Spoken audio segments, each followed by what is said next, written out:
সম্মানিত ভাই বোনেরা, আসসালামু আলাইকুম। সম্মানিত ভাই বোনেরা, আমার ভিডিওতে যে গাছটি দেখতে পাচ্ছেন, এই গাছটি হচ্ছে জবা ফুল গাছ।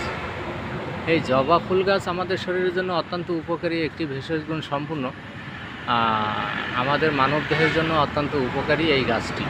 তো সম্মানিত ভাই বোনেরা, বেশ কিছু রোগের কাজ করে আমাদের এই জবা ফুল গাছ। আমাদের প্রতিবেশী সবারই বাড়িতে আনাচে কানাচে বা বাড়ির আঙিনায় আমরা এই জবা ফুল গাছ লাগাইয়া রাখি, সৌন্দর্যের জন্য হোক আর ফুলের শোভার জন্য হোক, যেভাবে যে কারণেই হোক আমরা লাগাইয়ে থাকি।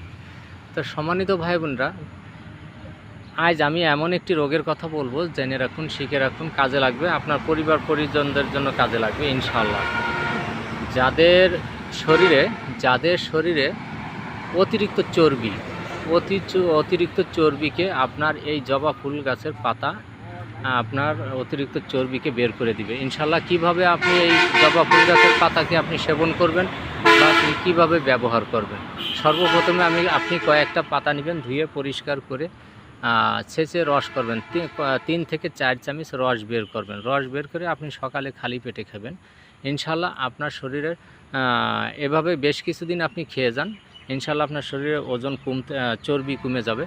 যেহেতু চর্বি কমবে, সেহেতু আপনার খাওয়ার রুচিটাও একটু কমে যাবে, খাওয়ার চাহিদা কমে যাবে ইনশাআল্লাহ। তো সম্মানিত ভাই বোনেরা, ভিডিওটি ভালো লাগলে লাইক ফলো দিয়ে পারেন, বেশি বেশি শেয়ার করে দিবেন ইনশাআল্লাহ।